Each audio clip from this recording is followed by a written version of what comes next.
falado sobre Monet, tá? Terminamos falando, acho, da página 22. Então, a gente continua aí a partir da página 23. Tá? A gente tinha falado em relação a Monet, dos quadros dele, a visão dele em relação à natureza, a forma que ele produz os quadros dele, os quadros dele. E a principal obra, isso, da Vitória Regis Gigante. E aí que, para ele, na verdade, a pintura que ele faz é das ninféias. As ninféias, que são plantas que, que se assemelham. As ninféias são plantas que se assemelham, deve ser da família, até mesmo das Vitórias Régias, mas elas têm uma estrutura um pouco diferente. A ninféia em si é a flor, né?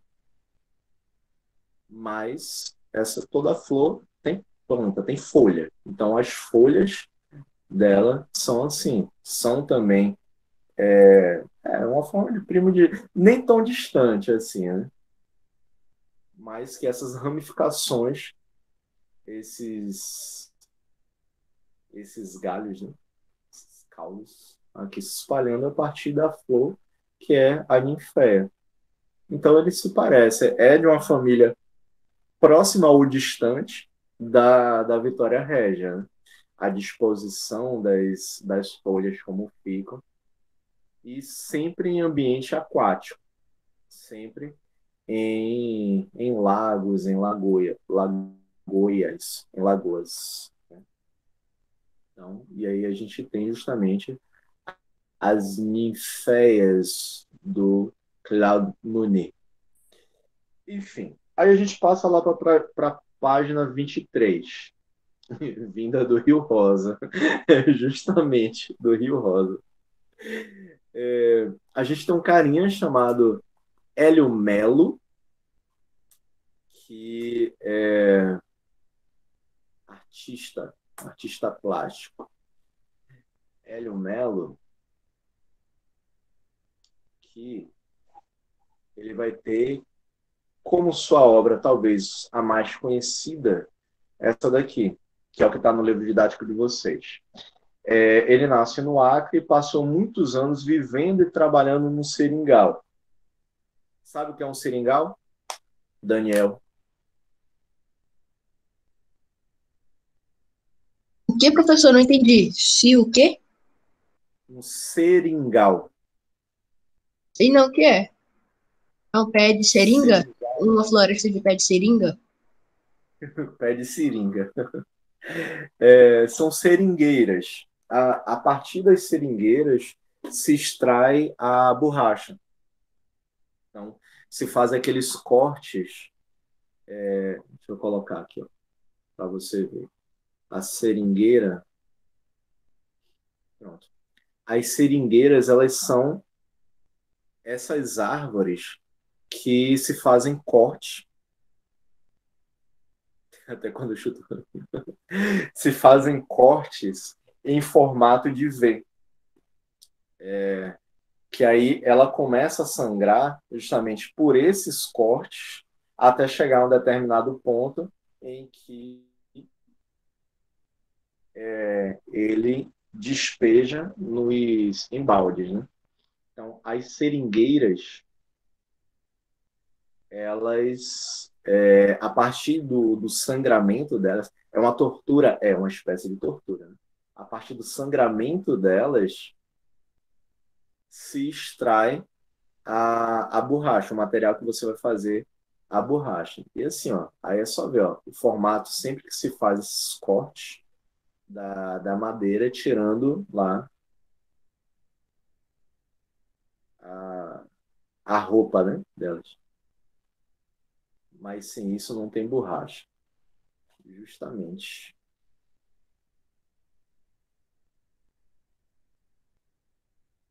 Aí, ó. aos montes, toda uma plantação de seringueiras para produção justamente de borracha. Olha que interessante como se faz. Enfim, e aí a obra do Hélio Melo, se dá a partir da atividade que ele faz. A atividade dele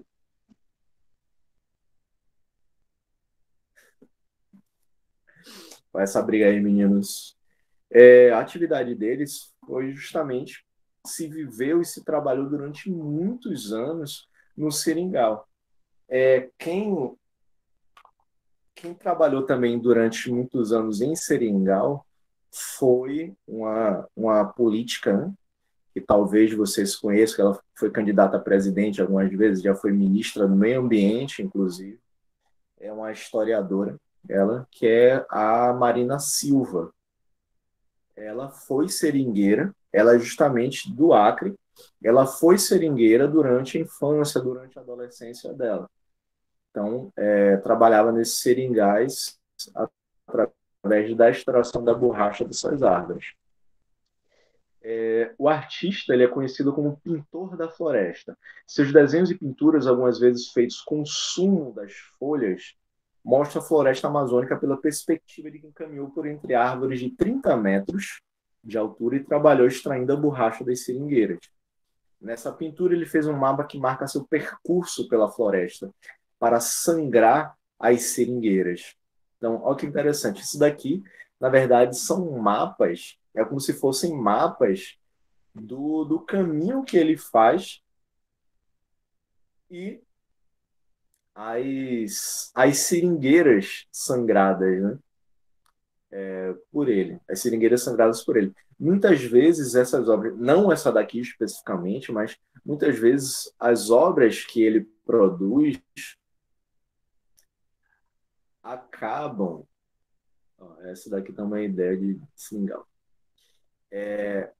Muitas vezes as obras que ele produz acabam sendo feitas se utilizando do sumo, do próprio sumo das folhas. Alguém sabe quem é esse personagem aí? É o pé grande? Curupira? Hum. Urso Man. Exatamente, Cauã. É Urso Man. Topeira Man. Exatamente. Curupira. Tipo, é só ver a posição dos pés. Isso eu Tá conheço, Curupira. É, foi na segunda tentativa, viu, Daniel?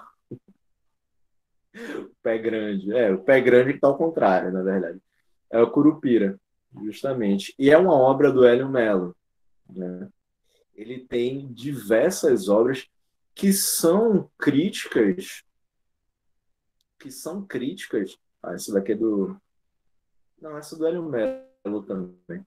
São críticas à própria sociedade, tipo, encerramento do Mobral, Jegman. O Mobral, que foi um sistema de ensino existente no Brasil lá nas décadas. Eita, zorra. Eu vou ter que ver um negócio depois. Recebi um e-mail aqui. O Mobral foi um sistema de ensino de alfabetização, existente lá na década de 80, década de 90 e tudo. E aí, claro, o Hélio Melo ele faz uma crítica em cima disso e se aproveitando sempre dessa estética de onde ele viveu, do Acre. Então, ó, qual é a semelhança dessa árvore daqui, que é justamente mais uma seringueira, com aquela primeira obra do Hélio Melo? Então, ó como se dá o... Elas estão todas os... mortas, sem folha, sem vida. Isso. E sempre trazendo essa ideia da quantidade de galhos, né? Ó, sempre presente nas obras dele, e na própria obra que ele mostra, ele traz essa ideia do mapa, do local onde ele percorreu, tipo, traz essa estética também. E é justamente essa árvore daqui, mas aqui como sendo uma árvore mais jovem, que ainda está com sua folhagem. Mas, depois de um tempo, essa folhagem cai, né? E aí eu não sei, realmente, aí por desconhecimento mesmo, meu, que eu não sei se de repente a extração da borracha dessas seringueiras ela se dá somente depois da morte da árvore ou se ela costuma ser feita com a árvore ainda com sua folhagem viva. Isso realmente eu precisaria dar uma pesquisada mais aprofundada para entender.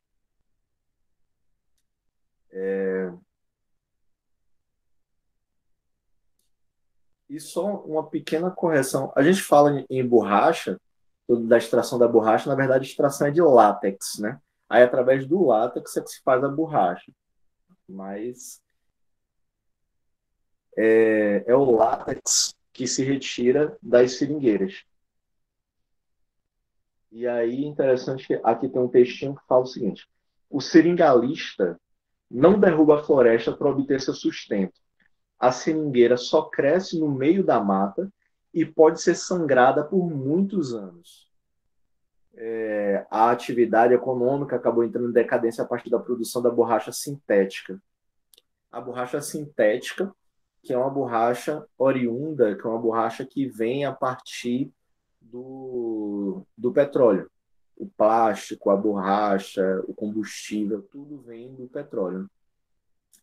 Torturam elas por anos. Elas sangram por anos. Elas podem ser sangradas durante muito tempo. Realmente. É algo que eu também não sabia. Enfim, então essa obra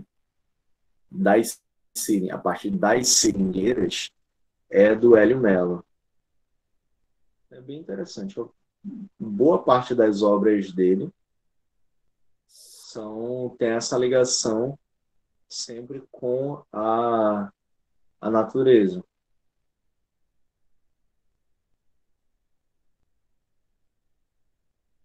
Aí, ó, da realidade dele, né?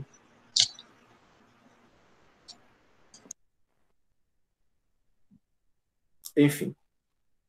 Aí na página 24, já temos o seguinte. O artista escocês Andy Goldsworth costuma trabalhar com o que está disponível na natureza.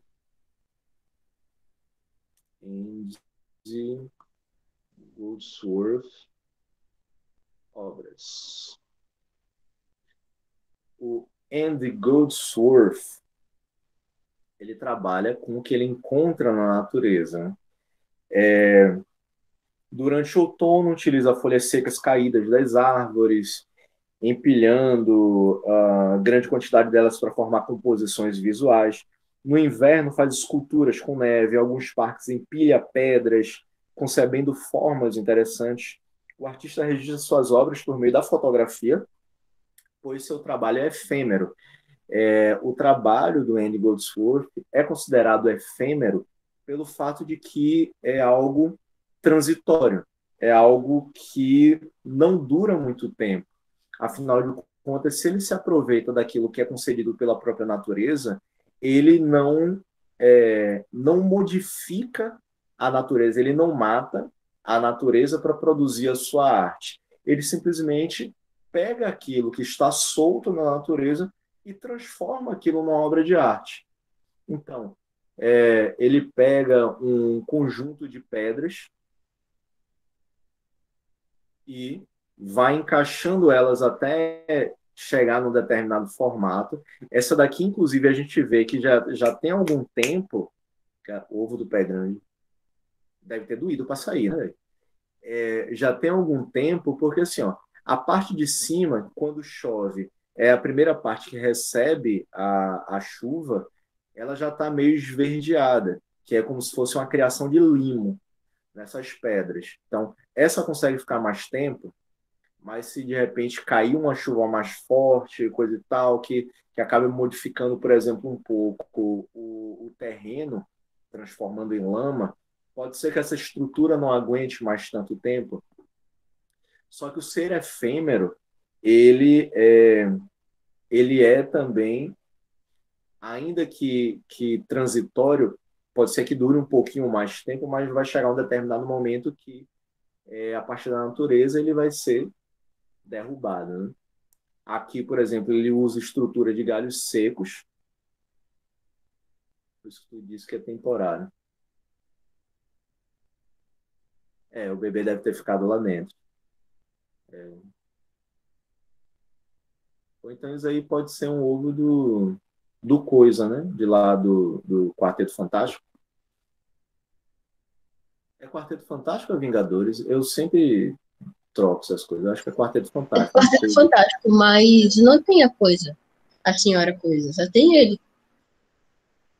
Vai que ele é hermafrodita, né? Nunca se sabe. Mas, enfim. E aí ele se utiliza justamente, ó, do que a natureza está lhe fornecendo para eles. Então, um conjunto de galhos que, de repente, ele encontrou espalhado pelo chão e vai juntando, vai colocando, vai dispondo de uma certa forma que transforma aquilo numa obra. Então, aqui colocando como se fosse uma entrada de um determinado caminho, ou, por exemplo, aqui que ele pode usar. Aqui eu não faço ideia o que é que o cara fez. Se ele chegou a modificar, se chegou a pintar essas folhas, ou simplesmente pegou, ou simplesmente pegou aquilo que estava jogado lá, né, no chão mesmo. Porque as folhas elas têm colorações diferentes, até mesmo da mesma planta, de acordo com o tempo delas. Aí eu não sei se exatamente essa daqui, que traz a ideia como se fosse um buraco negro, né? Se ele chegou a colorir essas folhas ou simplesmente elas já têm essa coloração mesmo. Eu acho que é a própria coloração delas. Enfim, mas que fica bem interessante, fica. Ele faz isso sozinho, tipo, sozinho mesmo? Se fez sozinho, não dá para saber exatamente, né? Pode ter tido a ajuda de alguém, mas a ideia foi dele. A ideia do que fazer é dele. Então, por isso que ele é considerado o artista, sabe? Muitas vezes o artista ele traz somente o conceito, mas a produção em si é feita por outra pessoa. É como, por exemplo, um arquiteto.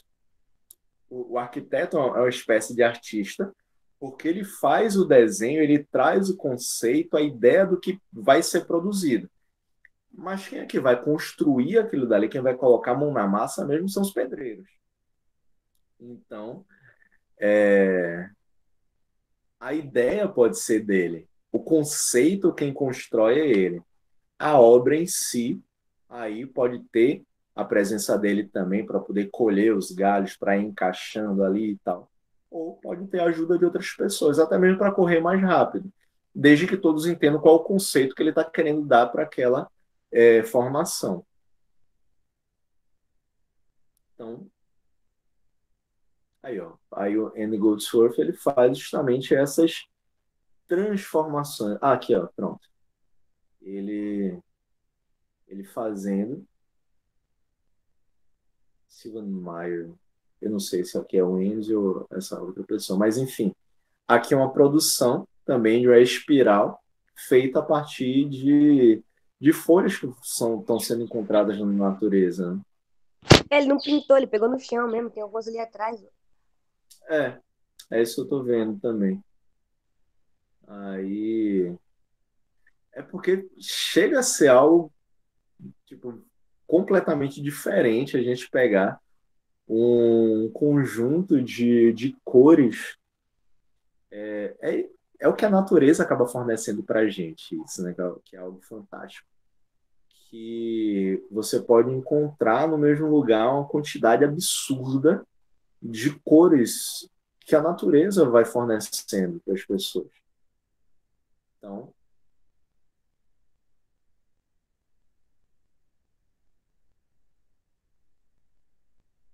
são, são todas produções que são produções efêmeras, né? Vai chegar um determinado momento que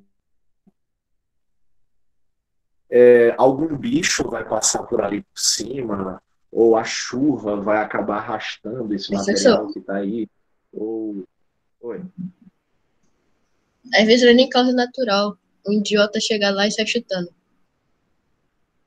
Mas isso, Daniel, isso, em relação a isso, não dá para dizer que é efêmero. Porque, por exemplo, uma produção de um grafite não é algo efêmero. Tá ali, foi feito, tal, foi colocado na parede. Mas, de repente, pode passar alguém e derrubar aquele muro. Ou chegar alguém e passar uma tinta por cima do muro. Ou seja, aquela arte, que é uma arte permanente, vai ser destruída.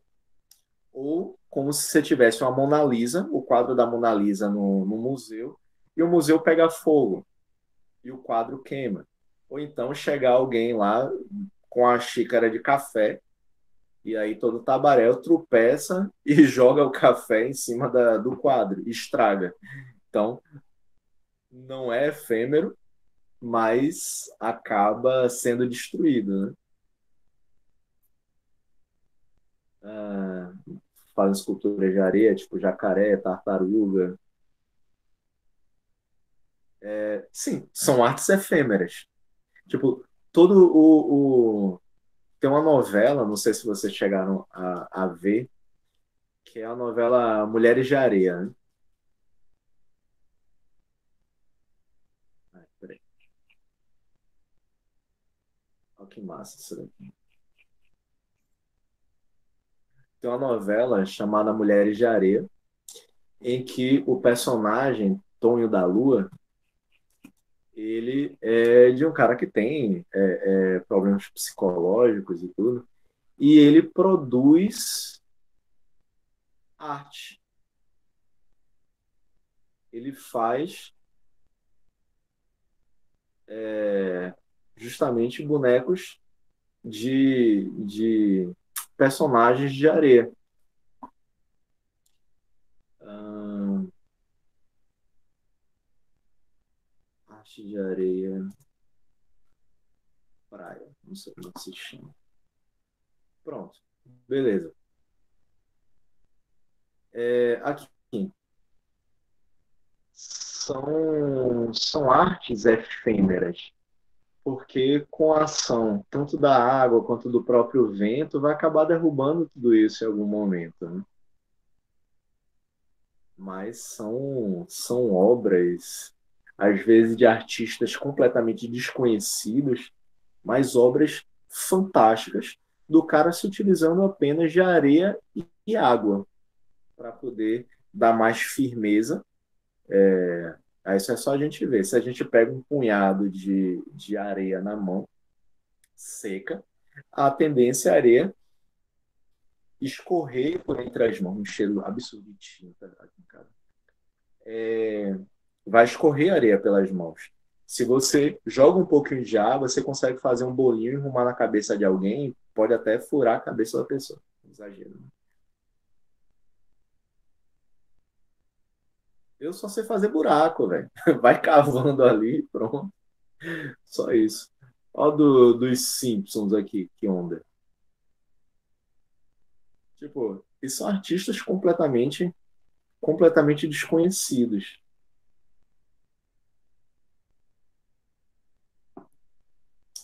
São todas obras efêmeras. São todas produções efêmeras. Isso aqui. Olha que massa. Isso aqui é. Que desenho é esse? Isso que é Naruto, é? One Piece, Eu, One Piece. Não é Naruto, pelo amor de Deus.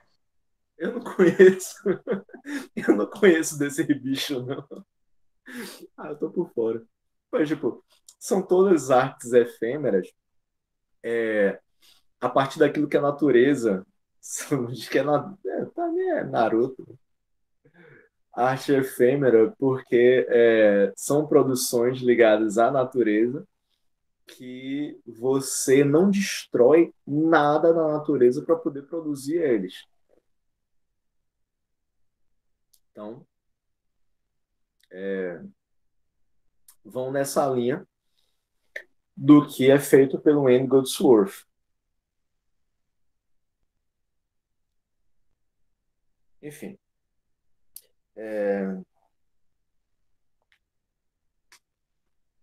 aí a gente tem na próxima página, na página 25, a obra da artista carioca Beatriz Milhazes,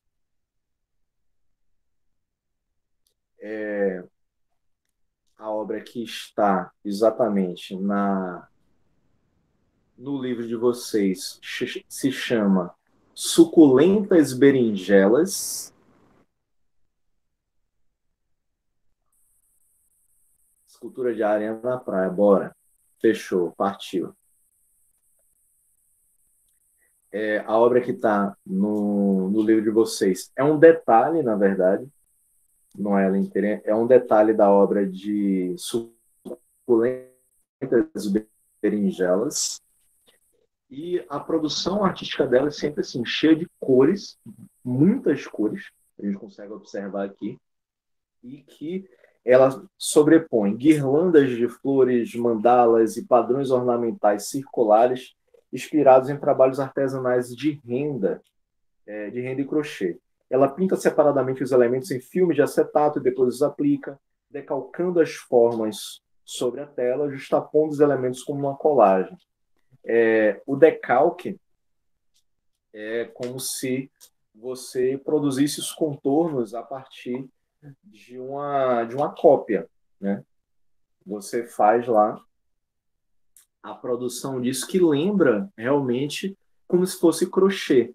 A ideia da colagem, da sobreposição, é porque você traz essa ideia de que primeiro é feito o que está mais ao fundo e depois vai montando, trazendo até uma ideia de tridimensionalidade. Aqui a gente vê, dependendo da forma que vocês enxerguem a imagem, pode ver como se, à medida que ele vai se aproximando do centro, ele vai, à medida que ele vai se aproximando da parte central, ele vai se aproximando de você também, ele vai saltando ao quadro, saltando mais aos olhos. Isso ela traz a partir da quantidade de cores que utiliza e a própria ideia de que o que está no fundo acaba sendo bem maior, né? E vai se aproximando, vai se afunilando à medida que vai chegando. Parece um tapete, né? Então, acho que parece, isso aqui mesmo é todo um tapete. Mas é interessante que aí, o que ela faz parece muito, lembra muito essa ideia das guirlandas, né? As coroas de flores e tudo. E lembra bastante a produção de crochê.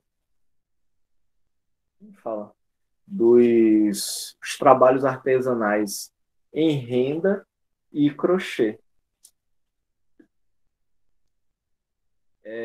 Nesse caso, Cauã, não chega a ser uma arte abstrata, tá? Porque é o seguinte, não, guirlanda. Guirlanda. Não chega a ser uma arte abstrata, isso. Não chega a ser uma arte abstrata, porque na arte abstrata a gente não consegue reconhecer o que está sendo representado ali. Por isso que há uma diferença entre arte abstrata e arte figurativa. Na arte figurativa, a gente olha e reconhece do que se trata aquela imagem. Então, aqui a gente olha algumas delas pelo menos, e percebe que são conjuntos de flores, são buquês. Aqui é toda uma produção de um buquê. Agora, aqui de uma flor, mas a gente pode ter outras obras, até do mesmo artista, que já são mais abstratas. Pronto. Aí é o que a gente chama, por exemplo, de abstração geométrica, que são formatos geométricos. Ah, não tinha visto que era um buquê. Ah, não, beleza. São formatos, se utiliza de figuras geométricas para a produção desses quadros. Aqui ela se utiliza de diversos círculos para poder produzir a arte dela. Ah, para a gente pode ter algum significado? Não. Você pode olhar para isso aqui e simplesmente falar assim, é um monte de círculo colorido na frente e um monte de quadrado, retângulo e outros círculos menores mais ao fundo. Então, não consegue perceber. Mas há outras obras que a gente consegue perceber bem que se tratam de figuras. Então, é o que eu falei em relação a essa primeira que eu tinha mostrado.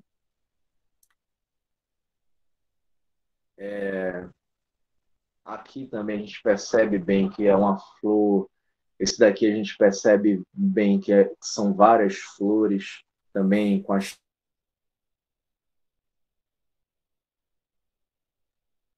fica algo bem quase que psicodélico já, né? Tipo, aqui mesmo é algo que lembra um pouco uma obra psicodélica, né? Enfim. Aí passando para a página seguinte, para a página 26, eu acho que a gente vai terminar isso só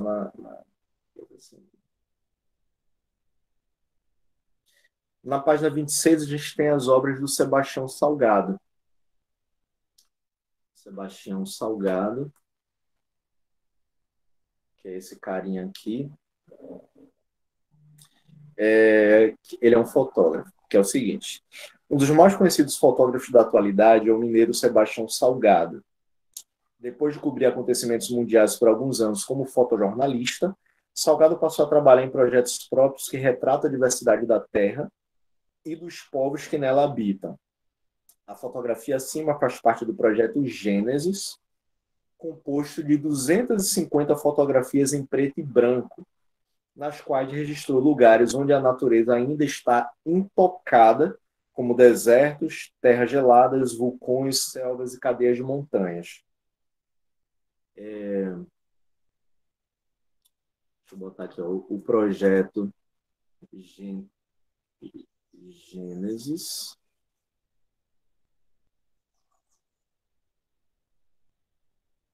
E a imagem, especificamente, que está no livro didático de vocês, é essa imagem daqui. Que parece até um castelo, né?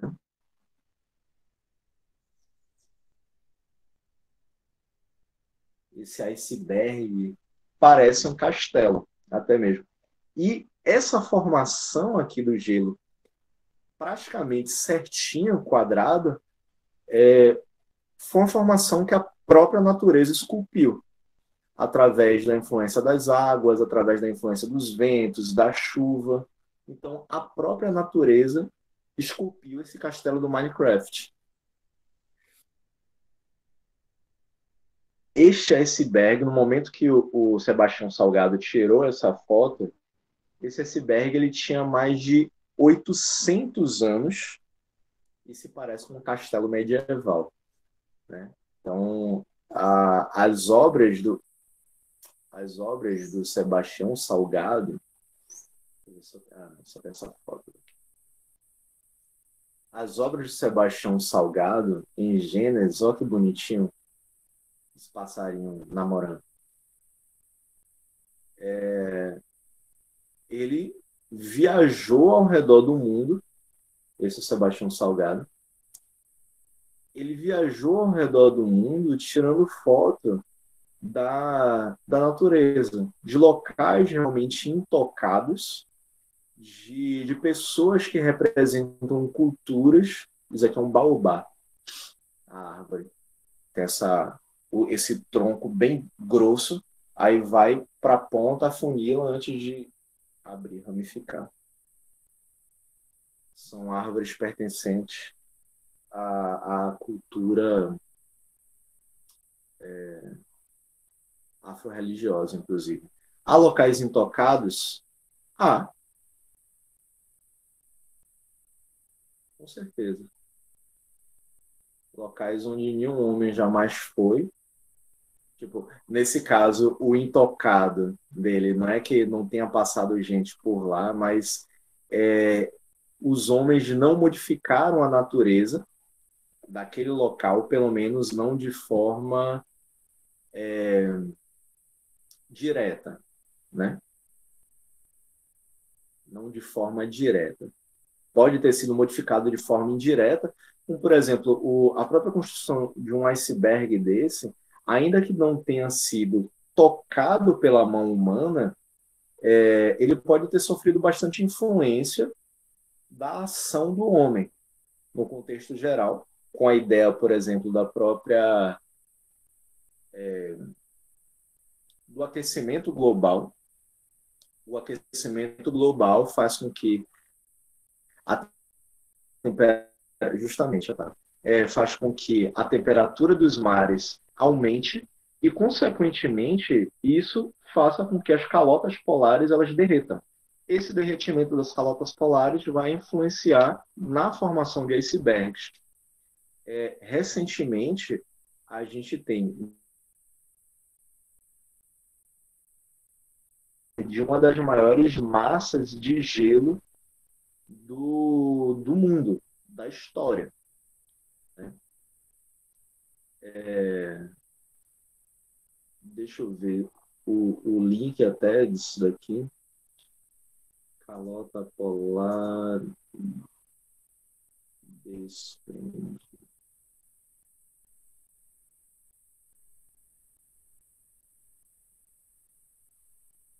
Deixa eu ver se essa notícia daqui. Talvez isso aqui em 2020.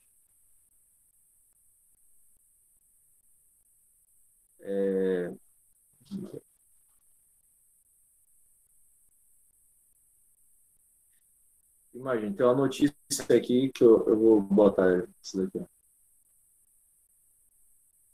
Imagina só um negócio desse. Iceberg com 5.000 quilômetros.